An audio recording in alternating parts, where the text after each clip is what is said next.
अच्छा, यहाँ आपसे ये सवाल है कि सेल्फ असिस्टेंट क्वेश्चन में से if the displacement time graph is straight line what does it indicate about the objects motion.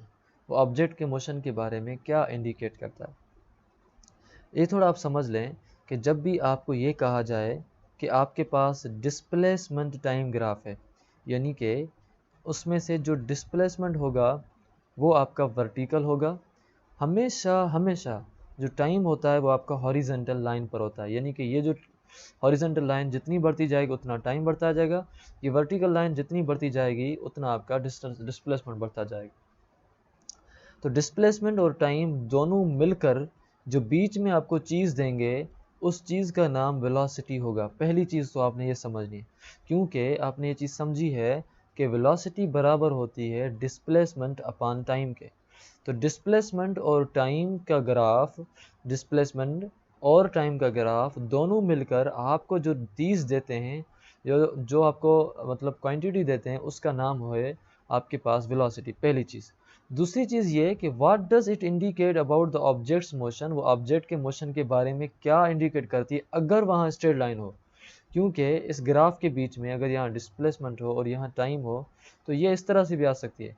अगर इस तरह से आए तो आप उसको कहेंगे वो है आपकी वेरिएबल वेलोसिटी, यानी कि एक ऐसी वेलोसिटी जो सेम नहीं है। अगर आपके पास ऐसी लाइन आए स्ट्रेट, जैसा कि आपने शुरू में बताया, अगर इस तरह की कोई स्ट्रेट लाइन आए तो फिर स्ट्रेट लाइन के लिए हम कहते हैं कि it indicate the uniform motion और यूनिफॉर्म वेलोसिटी, यूनिफॉर्म मोशन और वेलोसिटी ऑफ बॉडी। बॉडी का जो यूनिफॉर्म मोशन है या यूनिफॉर्म वेलोसिटी है वो हमें इंडिकेट करती है। यानी कि जब भी आप ये देखें कि आपके पास स्ट्रेट लाइन है तो वो इसके अलावा कुछ और इंडिकेट नहीं करती सिवाय इसके कि वो हमें ये बताए कि वो स्ट्रेट है या जो है स्ट्रेट नहीं है। अगर स्ट्रेट होगी तो हमें सिर्फ यही बताती है कि वो आपकी जो चीज़ है वो आखिर क्या करेगी। ठीक है, ओके। उसके बाद जो आपका दूसरा सवाल है कि what does the area under the velocity time graph represents.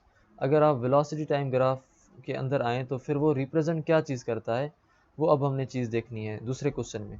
दूसरा क्वेश्चन ये है कि what does the area under a velocity time graph represent.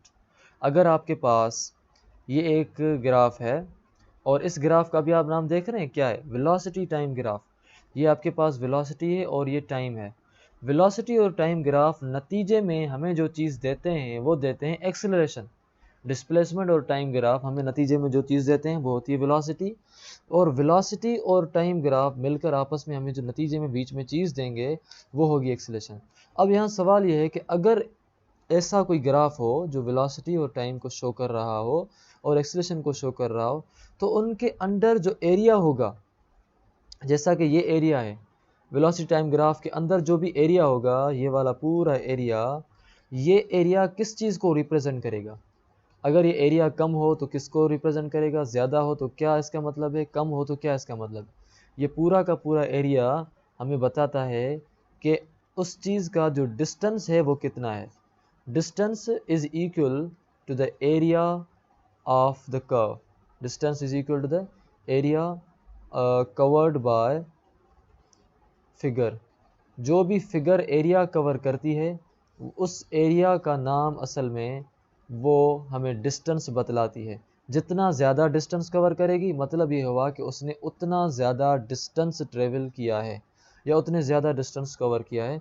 तो area under the velocity time graph represents the distance covered, के distance जो है total वो कितना कवर हुआ है। तो अब ये जो थे वो थोड़े इनके शॉर्ट आंसर थे। आई होप कि आपको ज़रूर इनके आइडियाज़ आ चुके होंगे। मिलेंगे एक नए वीडियो में, तब तक दीजिएगा इजाज़त। अल्लाह हाफिज़।